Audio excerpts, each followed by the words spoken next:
السلام عليكم ورحمة الله وبركاته.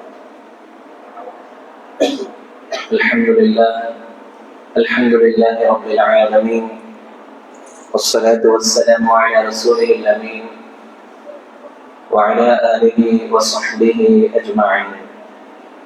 قال الله سبحانه وتعالى في كلامه القديم الفرقان الحميد: أعوذ بالله من الشيطان الرجيم، بسم الله الرحمن الرحيم. وعلى الثلاثة الذين خلفوا حتى إذا ضاقت عليهم الأرض بما رحبت وضاقت عليهم أنفسهم وظنوا أن لا ملجأ من الله إلا إليه، أو كما قال عليه الصلاة والسلام. صدق الله العظيم.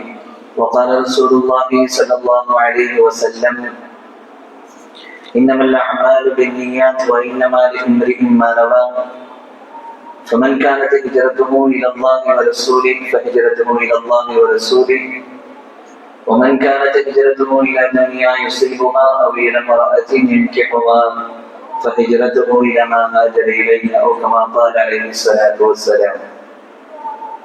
அளவற்ற அருளாளன் நிகரில்லா அன்புடையவன், எல்லாம் வல்ல இறைவனின் திருப்பெயரால் துவங்குகிறேன்.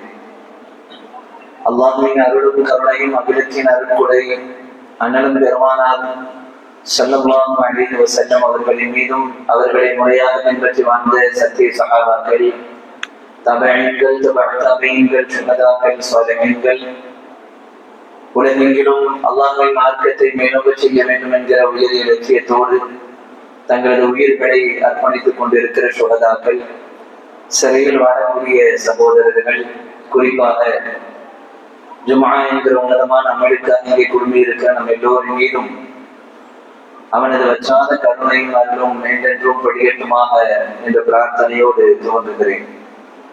கண்ணியத்திற்குரிய அல்லாஹ்வின் நல்லடியார்களே, உலகெங்கிலும் மிக முக்கியமான ஒரு செய்தியாக நேற்றைய தினத்தில் நடைபெற்ற ஒரு விமான விபத்து பலரையும் கவலையிலும்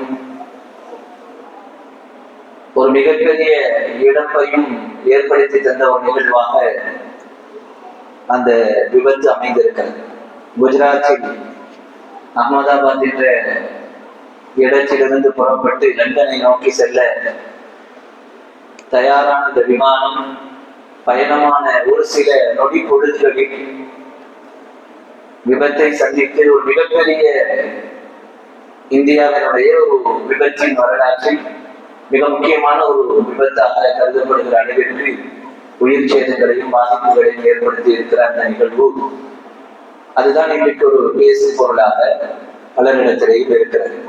ஏறத்தாழ 240க்கும் மேற்பட்ட உயிர்கள் அங்கே பலியாக இருக்கின்றன. பயணம் செய்த அத்தனை பேருமே அங்கே உயிரிழந்திருக்கிறார்கள் அந்த விபத்திலே, ஒரே ஒரு நபரை தவிர என்கிற செய்தி எல்லாம் நாம் அறிந்த விஷயமாக இருக்கிறது. இந்த பயணத்தில் மேற்கொண்ட பயணிகள் அவர்களுடைய நிலைகள் எப்படி இருந்தது, என்னென்ன கனவுகளோடு, என்னென்ன சிந்தனைகளோடு, என்னென்ன ஆசைகளோடு அவர்கள் அந்த பயணத்தை மேற்கொண்டார்கள் என்கிற தகவல்களையும் நாம் செய்திகளின் வழியாக அறிகிறோம். லண்டனிலிருந்து இங்கே இந்தியாவை நோக்கி வந்த 2 லண்டன் வாசிகள் தங்களது பயணத்தை முடித்துக் கொண்டு அந்த விமானத்திலே திரும்புகிறார்கள். திரும்பும் பொழுது பொதுவாக செல்ஃபி எடுக்கிறது உண்டுதானே. அப்ப செல்ஃபி எடுத்து தன்னுடைய மொபைல்ல ஒரு பதிவு செய்கிறார்கள், தேங்க்யூ இந்தியா என்று சொல்லி, இந்தியாவிற்கு விடை கொடுக்கக்கூடிய அந்த வார்த்தைகளை சொல்லி தன்னுடைய பயணத்தை துவங்குகிறார்கள். அதே போல அந்த பயணத்தை மேற்கொள்ளக்கூடிய நபர்களில் லண்டனிலே தன்னுடைய தொழிலை அல்லது தன்னுடைய பணியை அமைத்துக் கொண்டு நீண்ட காலமாக லண்டனிலே வசித்து வந்த ஒரு நபர் குடும்பத்தோடு சேர்ந்து இனி லண்டனிலே போய் நாம் வசிக்கலாம் என்று சொல்லி தன் பிள்ளைகள், தன்னுடைய மனைவி அத்தனை பேரையும் அழைத்துக் கொண்டு அந்த பயணத்திலே சந்தோஷமாகவும் உற்சாகத்தோடும் ஒரு போட்டோவை எடுத்து, புகைப்படத்தை எடுத்து அதை பதிவு செய்து லண்டனை நோக்கி நாங்கள் செல்லவிருக்கிறோம் என்கிற மகிழ்ச்சியை வெளிப்படுத்திய ஒரு குடும்பம் அந்த விபத்திலே இறந்து போயிருக்கிறது. அதே போல ஒரு பெண்மணி நீண்ட நாட்களாக லண்டனிலே தன்னுடைய பணியை அமைத்துக் கொண்டு வெக்கேஷன்ல விடுமுறை நாட்கள்ல இங்க வந்து கேரளாவை சேர்ந்த ஒரு பெண்மணி ஒரு வீடெல்லாம் கட்டி அந்த முடியிற தருவாயில இனி அடுத்து ஒரு தடவை போயிட்டு மறுபடியும் வந்து இங்க செட்டில் ஆக போறேன் நாங்க அப்படின்னு சொல்லிட்டு தன்னுடைய பயணத்தை தொடங்கிய அந்த பெண்மணியும் அந்த விபத்திலே இருந்து போயிருக்கிறார். எல்லாத்தையும் விட விபத்திலே பயணித்த நபர்கள் மரணித்ததை தாண்டி எந்த எதிர்பார்ப்பும் இப்படியெல்லாம் நடக்கும் எதிர்பார்க்காத மாணவர்கள் அவர் உயிர் சேதங்களுடைய எண்ணிக்கை இன்னும் உறுதி செய்யப்படாத ஒரு நிலை இருக்கிறது. எந்த கட்டிடத்திலே கொண்டு போய் மாணவர்கள் வசிக்கக்கூடிய ஒரு விடுதி, அந்த விடுதியில தான் போய் இந்த விமானம் செய்து மோதி நிற்கிறது. அப்ப அந்த விடுதியிலே உணவு சாப்பிட்டுக் கொண்டிருந்த மாணவர்கள் தங்களுடைய உயிரை கொடுக்க வேண்டிய பரிதாபகரமான நிலைகளை எல்லாம் இப்படியான செய்திகள். இன்னும் அந்த மாணவர்கள் அங்கே ஏற்பட்ட அந்த எங்க போய் மோதி நின்றதோ அந்த இடத்தினுடைய நிலைப்பாடுகள் எப்படி என்றெல்லாம் மிகவும் ஊர்ஜிதம் செய்யப்படாத தகவல்கள் இன்றைக்கு நாம் பார்க்கிறோம். ஆக விமானத்திலே நூற்றுக்கணக்கான பயணிகள் நேற்று நடந்த அந்த விமானத்தினுடைய விபத்தில் விமானம் சிதறியது என்பதை விட விமானத்தில் பயணித்த அத்தனை மனிதர்களுடைய அத்தனை ஆண்கள் பெண்களுடைய கனவுகளும் அவர்களுடைய இலக்குகளும் லட்சியங்களும் ஒன்றுமில்லாமல் சிதறி போனது என்பதுதான் வேதனையான ஒரு செய்தியாக இருக்கிறது. இப்படிப்பட்ட ஒரு மிக மோசமான தருணத்தில் அவர்களுக்கு நாம் அவர்களுடைய குடும்பத்தார் விஷயத்திலே ஆதங்கங்களையும் ஆறுதல் வார்த்தைகளையும் பலரும் பகிர்ந்து கொள்ளக்கூடிய ஒரு சூழ்நிலைகளையும் பார்க்கிறோம். அது மனிதாபிமான அடிப்படையில் மிக முக்கியமாக நாம் செய்ய வேண்டிய ஒரு விஷயமாக இருக்கிறது. அதையெல்லாம் தாண்டி இன்றைக்கு இழப்புகள் என்பது மிக சர்வசாதாரணமாக இது போன்ற இழப்புகள் நிகழ்ந்து கொண்டே இருக்கிறது. அதிலும் குறிப்பாக சமீப காலங்களாக என்ன நிர்வாகம் நடக்கிறது, நாட்டிலே என்ன நடக்கிறது, இப்படியெல்லாம் விபத்துகள் நடக்குமா, இப்படியெல்லாம் கவனக்குறைவுகள் இருக்குமா என்று சிந்திக்க முடியாத அளவிற்குள்ளான பயண விபத்துகள் நாளுக்கு நாள் அதிகரித்துக் கொண்டிருக்கிற சூழல்களை பார்க்கிறோம். அதுவும் இந்தியாவினுடைய சூழலை பொறுத்தவரை சமீப காலமாக சற்றேறக்குறைய கடந்த 2 ஆண்டுகளாக நடைபெற்ற விபத்துகளை நீங்கள் ஆய்வு செய்து பார்த்தால் மிகப்பெரிய ஒரு கோர விபத்துகளைத்தான் நம்முடைய இந்தியா சந்தித்திருக்கிறது என்று சொல்லலாம். அது கடந்து போன காலங்களிலே ரயில் விபத்துகளாக இருக்கலாம். ரயில் விபத்துகள் எல்லாம் இதுவரைக்கும் நடந்திராத ஒரு சின்ன தடம் பிறழுதல் ஏற்பட்டிருக்கிறது, அதிலே சிலருக்கு காயம் ஏற்பட்டது. இப்படியான செய்திகளை தாண்டி ஒரு கோர விபத்துகள் என்பது ரயில் பயணங்களிலேயும் நாம் பார்க்கிறோம். இப்பொழுது கோளாறுகள் நடந்தது என்பதை கடந்து ஒரு விமானத்தினுடைய ஒரு விபத்து இவ்வளவு தூரம் நடந்திருக்கிறது. அதற்கு என்ன காரணம் என்று சிந்திக்க முடியாத அளவிற்கு உண்டான ஒரு உயிர் சேதத்தையும் இழப்புகளையும் ஏற்படுத்தக்கூடிய நிகழ்வுகள் இன்றைக்கு சர்வசாதாரணமாக உலகெங்கிலும் நடக்கிறது. நம்முடைய இந்திய தேசத்தை பொறுத்தளவு இது போன்ற செய்திகளை நாம் அடிக்கடி கேள்விப்படுகிறோம். இந்த சம்பவத்தை அடிப்படையாக கொண்டு இப்படிப்பட்ட பேரிழப்புகள் ஏற்படுவதற்கு பின்னால் என்ன காரணங்கள் இருக்கிறது, அதை நாம் இஸ்லாமிய கண்ணோட்டத்திலே அறிந்து கொள்வதனுடைய அந்த கோணம் என்ன, அதிலிருந்து நமக்கு கிடைக்கக்கூடிய பாடங்கள் என்ன என்பது இன்றைய ஜுமாவில் நாம் பகிர்ந்து கொள்ளக்கூடிய மிக முக்கியமான செய்திகளாக இருக்கின்றன. அன்பிற்குரியவர்களே, இந்த இழப்புகள், இந்த விபத்து ஏற்பட்டதற்கான காரணிகளை ஆய்வாளர்கள் இன்னும் உறுதிபட சொல்லவில்லை. என்ன காரணத்தினால் இந்த விபத்து ஏற்பட்டது என்று. ஆனால் பிபிசி போன்ற செய்தி நிறுவனங்கள் சில செய்திகளை சொல்லும் பொழுது ஒரு விஷயத்தை சொல்கிறார்கள். அந்த விமானம் மேலே ஏறி பறக்கும் பொழுது விமானத்தினுடைய முதல் வேலையாக அந்த விமானம் பறக்க ஆரம்பித்த உடனேயே அந்த கீழே ரன்வேல போகக்கூடிய அந்த சக்கரங்கள் உடனே அது உள்வாங்க. அந்த விமானம் அப்படி உள்வாங்க, அது ஆட்டோமேட்டிக்கா நடக்கும். அதே போல ரெக்கைகளுடைய அந்த பாகம் மூடப்பட வேண்டும். இந்த 2ம் விமானம் பறந்த உடனேயே நடக்க வேண்டிய காரியங்கள். இந்த 2 மிக முக்கியமான காரியங்களும் நடக்காமல் போகும் பொழுது விமானத்தினுடைய அந்த இயக்கம் என்பது மிகப்பெரிய அளவிலான சேதத்தை ஏற்படுத்தும் என்பது ஒரு ஆய்வுடைய தகவலாக இருக்கிறது. இது 2ம் ஒழுங்காக நடக்கல அப்படிங்கிற ஒரு காரணமும் அது உறுதி செய்யப்படவில்லை. ஆனால் அதுவும் ஒரு காரணமாக இருக்கலாம் என்று இந்த விபத்துக்கு காரணம் சொல்றாங்க. அது இன்னும் டீப்பா போய் அதுதான் அது இயங்குச்சா இல்லையா, அந்த புகைப்படங்கள் அந்த காணொலிகள் இதையெல்லாம் வைத்து முடிவு செய்யப்பட வேண்டும் என்று ஆய்வாளர்கள் சொல்கிறார்கள். ஆனால் இது ஒரு காரணமாக இருக்கலாம் என்று பெரும்பான்மையான ஒரு கருத்து. ஏன் அது இயங்காமல் போனது அப்படிங்கிறதுக்கு பின்னால ஆய்வாளர்கள் சொல்லக்கூடிய காரணம் என்னன்னா, அது அந்த டெக்னிக்கல் காரணமாக இருக்காது. மனிதர்களுடைய அலட்சியம், மனிதர்கள்ட்ட ஏற்பட்ட, அதாவது அதை இயக்கம் சார்ந்த நபர்கள் யாரெல்லாம் இருக்கிறாங்களோ அவர்களுடைய குறைபாடுகளும் கவனக்குறைவுகளும் வேண்டுமானால் இதில் இருக்கலாமே தவிர அந்த எந்திரத்தினுடைய அந்த குறைபாடுகளாக இருக்காது. ஏன்னா பறந்த உடனேயே செய்ய வேண்டிய ஒரு காரியம் விமானம். அது என்ன செய்யணும்? அது ரன்வேல இருக்கக்கூடிய அந்த சக்கரத்தை உள்வாங்கிக்கணும்.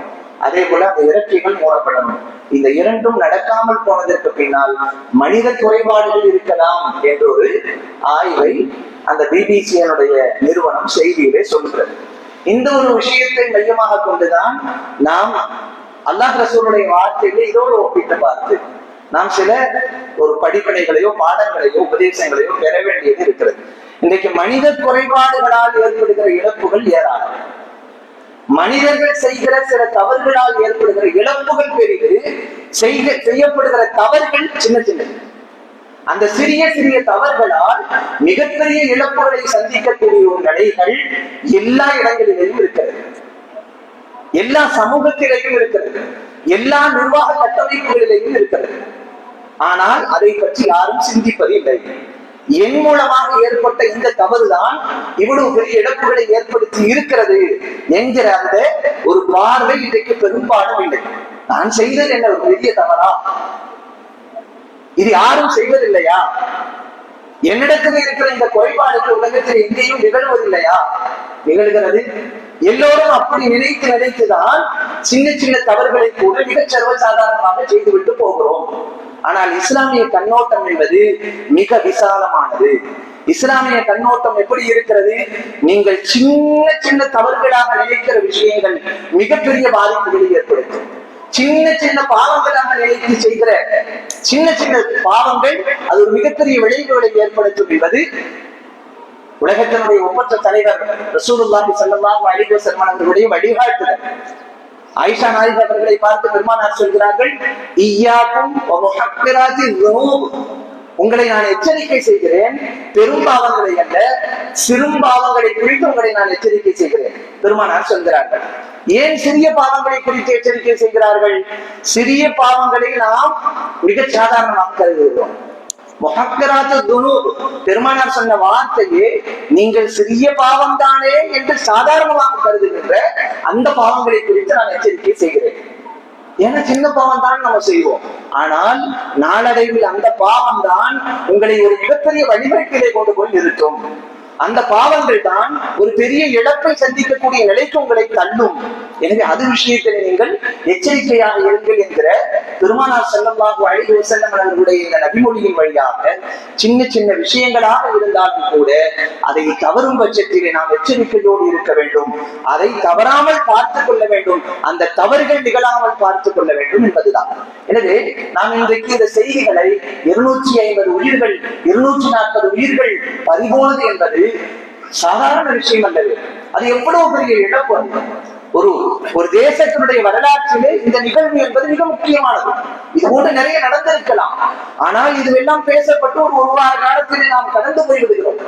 இந்த நிகழ்வு நடந்ததற்கு பின்னால் உள்ள தவறு என்ன என்று ஆராய்ந்து பார்த்தால் அதை பேசப்படுவது பெரிதாக பேசப்படுவதில்லை, அப்படி கடந்து போயிருக்கோம். ஆனால் உண்மையில் இத்தனை பெரிய உயிர் சேதங்கள் ஏற்பட்டதற்கு பின்னால் உள்ள காரணி அந்த சிறிய தவறுதான் என்பதை இன்றைக்கு சமூகத்திலே பெரும்பாலும் அது பேசப்படுவது இல்லை.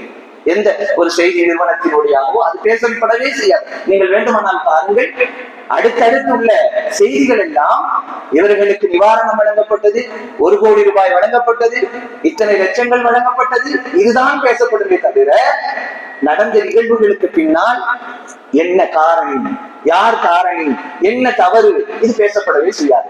அதனுடைய உண்மை ரூபங்கள் வெளிவரவே செய்யாத அளவிற்கு இன்றைக்கு அரசியல் ரீதியாக தலைவர்கள் என்கிற அடிப்படையில் இன்றைக்கு இருக்கிற நிர்வாக கட்டமைப்புகள் எல்லாம் அவற்றை மூடி மறைத்து அந்த தவறுகளை களைவதற்கான எந்த முயற்சிகளும் செய்யப்படாத ஒரு சூழல்களைத்தான் எல்லா கட்டமைப்புகளையும் நாம் பார்க்கிறோம். இன்றைக்கு முஸ்லிம் சமூகத்தினுடைய யதார்த்தமும் அதுதான். முஸ்லிம் சமூகம் ஏன் முன்னேறவில்லை? முஸ்லிம் சமூகத்தினுடைய வளர்ச்சி ஏன் தடைபடுகிறது என்றால், எங்கே தவறுகள் இருக்கிறதோ அந்த தவறுகள் கண்டுகொள்ளப்படாமல் இருக்கிறது. எங்கே பலவீனங்கள் இருக்கிறதோ அந்த பலவீனங்கள் சின்னதுதானே என்று பார்க்கப்படுகிறது. அதுதான் முஸ்லிம் சமூகத்தினுடைய மிகப்பெரிய வளர்ச்சிக்கான தடை என்பதை இன்றைக்கு சமூகத்தினுடைய எந்த தளங்களும் எந்த நிர்வாகமும் எந்த கட்டமைப்பும் உணராத ஒரு சூழல் இருக்கிறது. இதுதான் இன்றைக்கு தேசத்தினுடைய சூழ்நிலைகளாகவும் இருக்கிறது. எனவே அன்பானவர்களே, இன்றைக்கு நடக்கிற இந்த நிகழ்வுகள் ஒவ்வொன்றும் படிப்பினைகள், பாடங்கள். நேற்றைய நாளிலே நடந்த மிகப்பெரிய அந்த இடத்திற்கு பின்னால் ஏதோ ஒரு தவறு, அது சின்னதாகவோ பெரிதாகவோ நடந்திருக்கிறது. அந்த தவறு சிறியதாக இருந்தாலும் அது உணரப்பட வேண்டும், அது களையப்பட வேண்டும், அது புரியப்பட வேண்டும் என்பது இன்றைக்குள்ள செய்தியாக இருக்கிறது. இஸ்லாமிய கண்ணோட்டத்திலே சொன்னதானால் சின்ன சின்ன தவறுகளாக இருந்தாலும் அதிலே நீங்கள் கவனத்தோடு இருங்கள், குறைபாடுகளை ஏற்படுத்தி விடாதீர்கள். சின்ன சின்ன தவறுகளை தான் இன்னைக்கு நம்ம பேச போறோம்.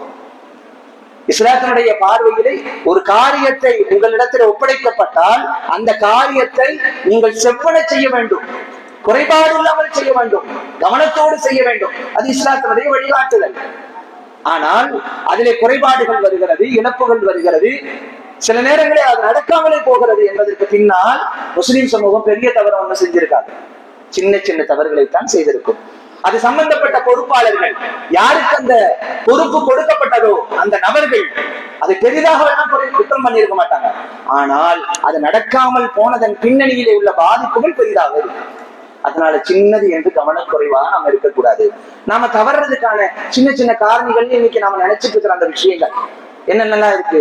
ஒரு விஷயம் சரியாக நடப்பதற்கு பின்னால், நடக்காமல் போவதற்கு பின்னால் உள்ள குறைபாடுகளின் முதன்மையானதாக இஸ்லாம் சொல்வது அலட்சியமாக இருத்தல், தள்ளி போடக்கூடிய மனப்பான்மையில் இருத்தல்.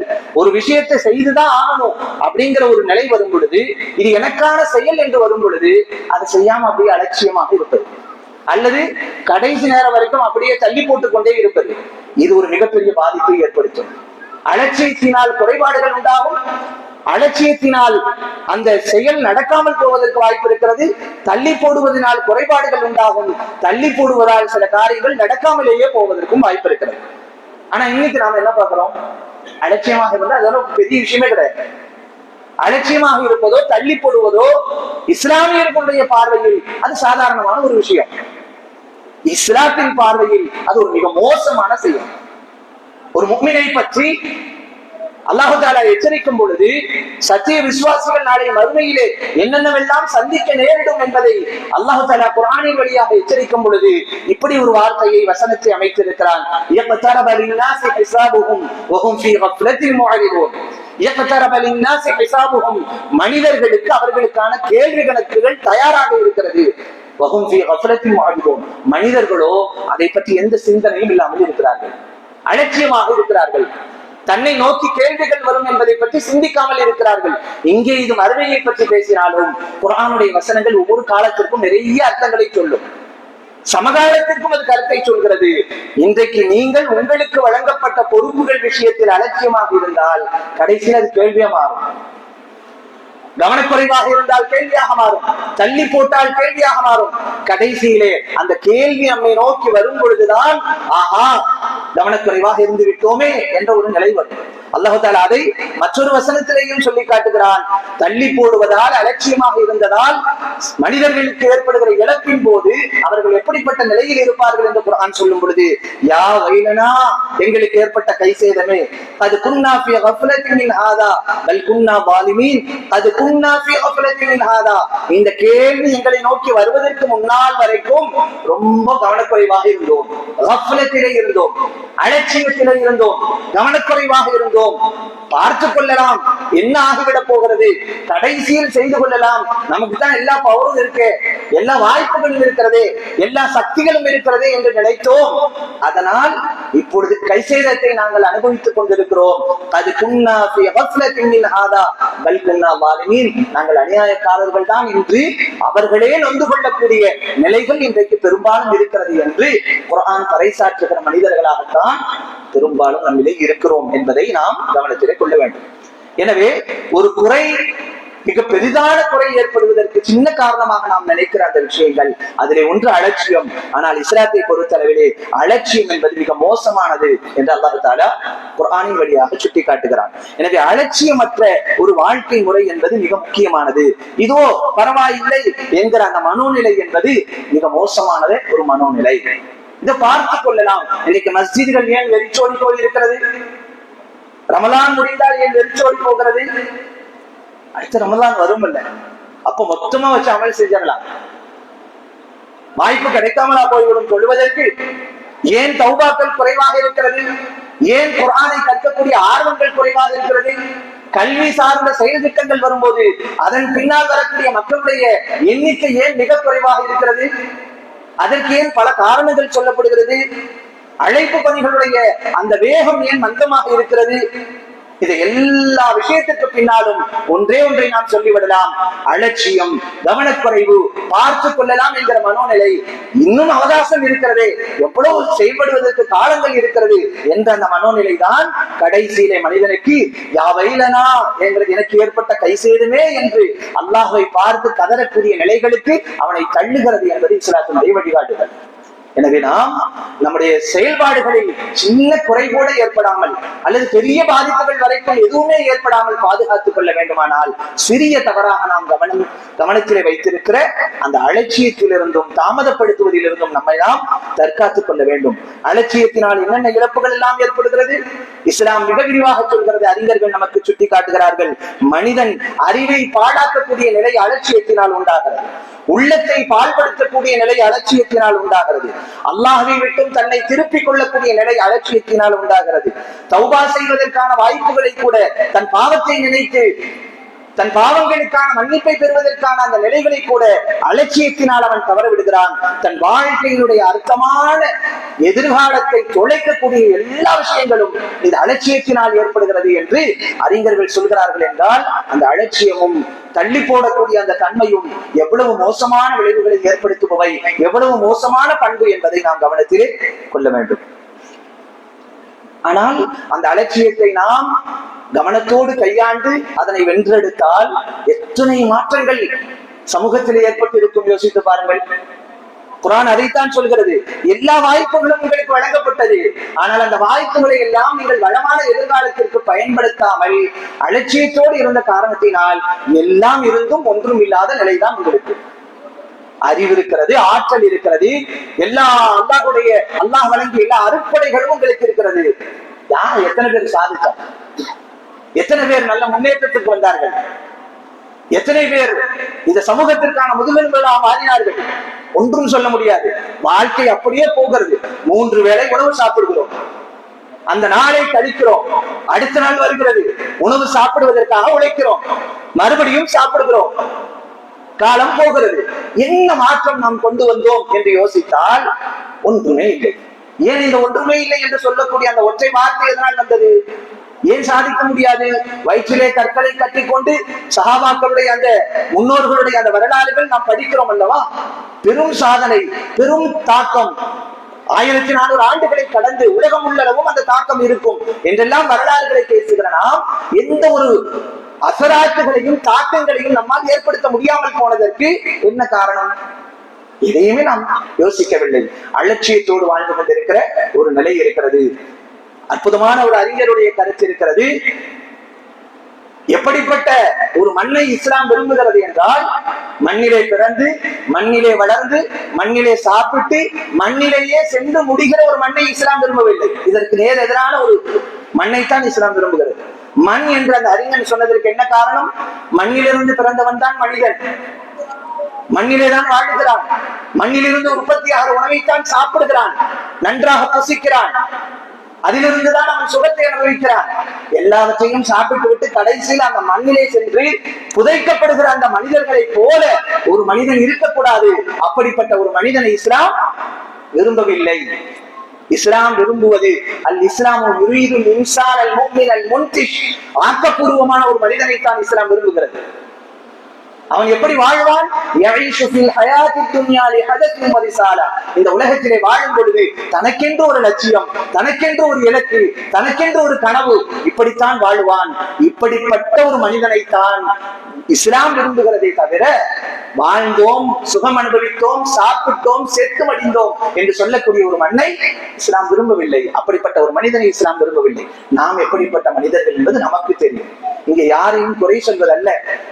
நான் இங்கே பேசக்கூடிய நிலையில் நான் ஆக்கப்பூர்வமாக இருக்கிறேன் என்று சொல்வதற்கும் எனக்கு தகுதி இல்லை, சொல்லவும் முடியாது.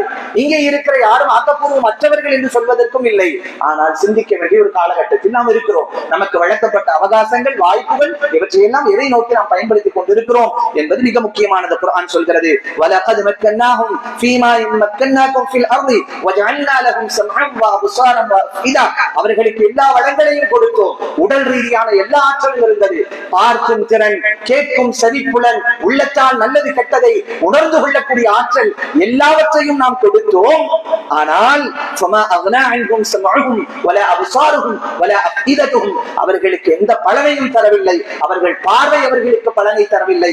அவர்களது செவிப்புலன்கள் அவர்களுக்கு பலனை தரவில்லை. அவர்களது உள்ளங்கள் நல்லதையோ கெட்டதையோ பிரித்தறியக்கூடிய அந்த பலனை நோக்கி நகரவில்லை.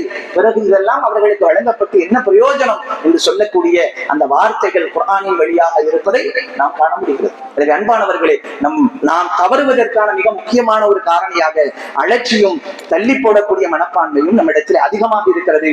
அந்த குறை வராமல் நம்முடைய வாழ்வை செம்மைப்படுத்த வேண்டிய கடமை சத்திய விசுவாசிகளான நமக்கு இருக்கிறது, முஃமின்களான நமக்கு இருக்கிறது. இரண்டாவது யோசித்து பாருங்கள், முடிவுகளை பற்றி யாரும் கவலைப்படுவதே கிடையாது. என் மீது ஒரு பொறுப்பு சுமத்தப்பட்டிருக்கிறது, என் மீது ஒரு வேலை சுமத்தப்பட்டிருக்கிறது, நான் தான் இதை செய்தாக வேண்டும், என்னுடைய கடமை சார்ந்த ஒரு விஷயம் என்ற ஒரு நிலை வரும் பொழுது அலட்சியமாகவே இருக்கிறோம். ஏன் ரொம்ப அலட்சியமா இருக்கிறோம்? ஏன் தள்ளி போடுகிறோம்? ஏன் அதை பற்றி கவலையாக எடுத்துக் கொள்வதில்லை என்றால், இது நடக்காமல் போனால் இதனுடைய முடிவு எப்படியாகும்? முடிவை பற்றி யாரும் யோசிப்பதே இல்லை. முடிவை பற்றி சிந்திக்க வேண்டிய கடமையும் கட்டாயமும் சத்திய விசுவாசிகளுக்கு இருக்கிறது. இந்த முடிவு என்னவாகும்?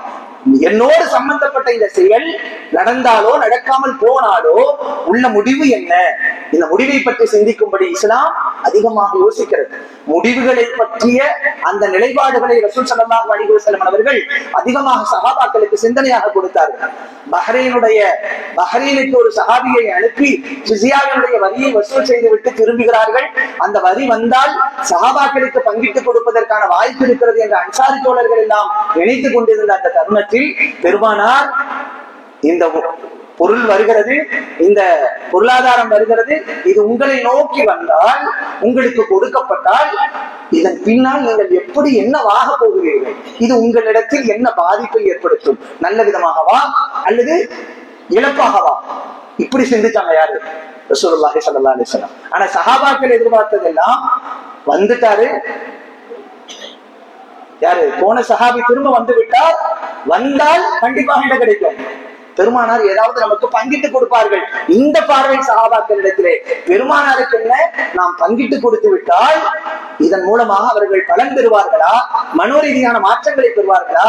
ஈமானிய வாழ்விற்கான எதிர்காலத்தை பெறுவார்களா? இஸ்லாத்திற்கு பக்கபலமாக இருப்பார்களா? என்ன மனோநிலை மாறும்? இந்த முடிவு என்னவாகும்? அதை பற்றி சிந்தித்தார்கள். கடைசியில சஹாபாக்கள் எல்லாம் எதிர்பார்த்து கண்டிப்பா இப்போ ஷேர் பண்ண போறாங்க அப்படின்னு நினைச்சிருக்கும் பொழுது ரசூல் ஸல்லல்லாஹு அலைஹி வஸல்லம் அவர்கள் செய்த உபதேசம் என்னவென்றால், வல்லாஹி மல் ஃபக்ர அக்ஷா அலைக்கும், உங்களின் மீது நான் வறுமை வரும் என்று பயப்படவில்லை, வலக்கின் அக்ஷா அலைக்கும் அன் துபஸத அலைக்கும் துன்யா கமா புஸிதத் அலா மன் கான கபலக்கும். உங்களுக்கு முன்னுள்ள சமூகத்துக்கு உலகத்தினுடைய வளங்களை எல்லாம் அல்லாஹ் வாரி கொடுத்தான். அதனால் அவர்கள் தங்களுக்கு மத்தியில் போட்டி போட்டார்கள், தங்களுக்கு மத்தியில் சண்டையிட்டுக் கொண்டு அதனாலேயே அழித்து போனார்கள்.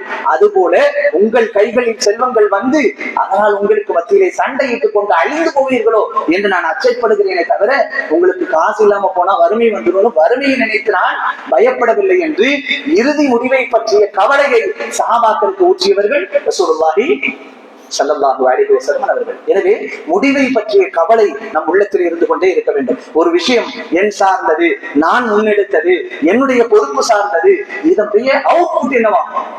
அந்த கவலை செய்வதற்கு முன்னாலேயே வந்துவிட்டால் அந்த செயலை நம்மால் செவ்வனை செய்ய முடியும். அதை பற்றிய சிந்தனை இல்லாவிட்டால் என்ன முடிவானா என்ன?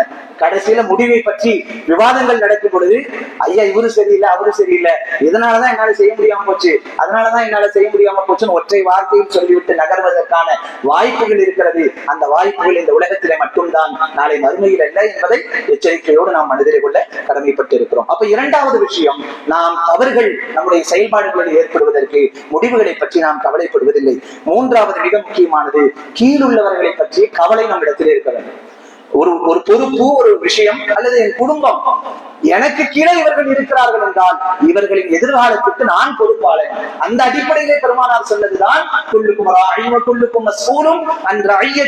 நீங்கள் ஒவ்வொருவரும் பொறுப்பாளர்கள். அந்த பொறுப்புகளை பற்றி நாளை மறுமையில நீங்கள் விசாரிக்கப்படுவீர்கள் என்று சொன்ன அந்த வார்த்தைக்கு பின்னால் விசாலமான அர்த்தங்கள் இருக்கிறது. என்ன பெருமானார் இங்கே சொல்ல வருகிறார்கள்? நீங்கள் அந்த கவலை கொண்டவராக இருக்க வேண்டும். எனக்கு கீழ் இருக்கக்கூடிய நபர்கள் விஷயத்திலேயும் நான் கேள்வி கேட்கப்படுவேன், அதற்கும் விசாரணை இருக்கிறது. என்னை தாண்டி ஒரு பொறுப்பு என் மீது சுமத்தப்பட்டிருக்கிறது என்ற உணர்வு மேலிட வேண்டும். உலகத்திலே மிகப்பெரிய ஆட்சியை உலகத்திற்கு கொடுத்த உத்தமராக இன்றைய வரைக்கும் சய்யிதுனா உமர் ரலியல்லாஹு அன்ஹு அவர்கள் இருந்ததற்கு பின்னால் உள்ள ஒரே ஒரு காரணியை நான் சொல்வதானால், எனக்கு கீழுள்ள இந்த நபர்களை பற்றி நாளை நான் மறுமையிலே விசாரிக்கப்படுவேன். எனக்கு கீழுள்ள இந்த நபர்களை பற்றிய அந்த கேள்விக்கு நான் தான் பதில் சொல்லியாக வேண்டும். அது மனிதர்களாக இருந்தாலும் சரி, ஜீவராசிகளாக இருந்தாலும் சரி, எங்கோ ஒரு ஓரத்தில் என் ஆளுமைக்கு உட்பட்ட, என்னுடைய ஆட்சிக்கு உட்பட்ட ஓர் இடத்தில், ஒரு ஓரத்தில் ஒரு ஓநாய் ஒரு ஆட்டை அநீதமான முறையில் அடித்து சாப்பிட்டால் கூட அது என் மாகாணத்திற்கு உட்பட்டது என்ற அடிப்படையில் அல்லாஹ் என்னிடத்தில் விசாரணை செய்வானோ என்று நான் பயப்படுகிறேன் என்ற அந்த அச்சத்தோடு அவர்கள் நடத்திய அந்த ஆட்சி முறைதான் இன்றைக்கு முன்மாதிரியான ஒரு ஆட்சி. நீதிக்கு ஓர் உமர் என்கிற அந்த பெயரை பெற்றதற்கான அந்த நிலை என்பது உமர் ரலியல்லாஹு அன்ஹு அவர்கள் தன்னுடைய ஆட்சியை குறித்து, தனக்கு கீழ் உள்ளவர்களை குறித்து இரவெல்லாம் உறக்கம் இல்லாமல் சிந்தித்ததனுடைய விளைவுதான். இரவு தூங்கவே இல்லை அவர்கள். ரோந்து பணிகளை மேற்கொண்டு என் ஆட்சியிலே என்ன குறைபாடு என்று ஆய்வு செய்தார்கள். இன்றைக்குள்ள யதார்த்த நிலைகள் என்ன? நாம் நமக்கு கீழ் உள்ள நபர்களை பற்றி, நமக்கு கீழே வழங்கப்பட்டிருக்கிற அந்த நபர்களுடைய நிலைகளை பற்றி எந்த கவலையும் நமக்கு கிடையாது. எனவே நாம் குறைபாடற்ற ஒரு நிலையை அடைய வேண்டும் என்று சொன்னால் கீழுள்ளவர்களை பற்றிய சரியான சிந்தனையும் நினைவும் நம்மிடத்தில் இருந்து கொண்டே இருக்க வேண்டும். நான்காவது, இந்த நேற்றைய தினத்தில் நடந்த விபத்து சார்ந்து நாம் இஸ்லாமிய கண்ணோட்டத்திலே பார்க்கும் பொழுது எப்பொழுது என்ன வேண்டுமானாலும் நடக்கலாம். நாம நினைச்சிட்டு இருக்கோம் நிறைய அவகாசங்கள் இருக்கு, நிறைய கனவுகள், நிறைய லட்சியங்கள், நிறைய திட்டங்கள். சில விஷயங்கள் அல்லாஹ் தன்னுடைய கைகளில வைத்திருக்கிறான்.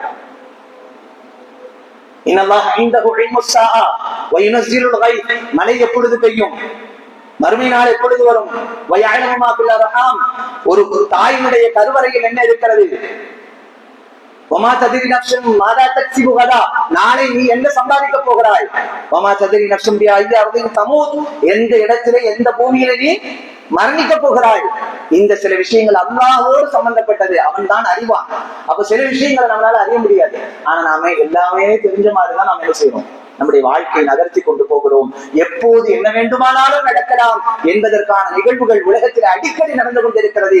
அப்படிப்பட்ட நிகழ்வுகளில் ஒன்றாகத்தான் நேற்றைய தினத்திலே நடந்த அந்த விபத்தும் இருக்கிறது. யார் என்ன எதிர்பார்த்தார்கள் யோசித்து பாருங்கள். எப்போது என்ன வேண்டுமானாலும் நடக்கலாம். கடந்த சில நாட்களுக்கு முன்னால் ஹஜ்ஜிற்காக வேண்டி சென்ற ஒரு பயணி, பிலிப்பைன்ஸ் உடைய ஒரு சகோதரர், எவ்வளவு ஆச்சரியத்தோடு அந்த செய்தியை நாம் பரிமாறிக்கொண்டோம். பிளைட் போயிடுச்சு, போன பிளைட் திரும்பவும் கோளாறு என்று இறங்குகிறது, திரும்பவும் பறக்கிறது, திரும்பவும் இறங்குகிறது. மூன்றாவது முறையாகவும் இவர் பர்மிஷன் கேட்டு செய்யறாங்க. தன்னுடைய ஹஜ்ஜுடைய பயணத்தை தொடர்ந்து அந்த நபர் ஹஜ்ஜிலேயே ஒப்பாத்தாகி விட்டார் என்கிற செய்தியை பார்க்கிறோம். அப்போ பயணங்கள் பாருங்கள், சூழல்கள், மனிதனுடைய சூழல்களை அல்லாஹ் தஆலா எப்படி எல்லாம் அமைக்கிறான் என்பதை பாருங்கள்.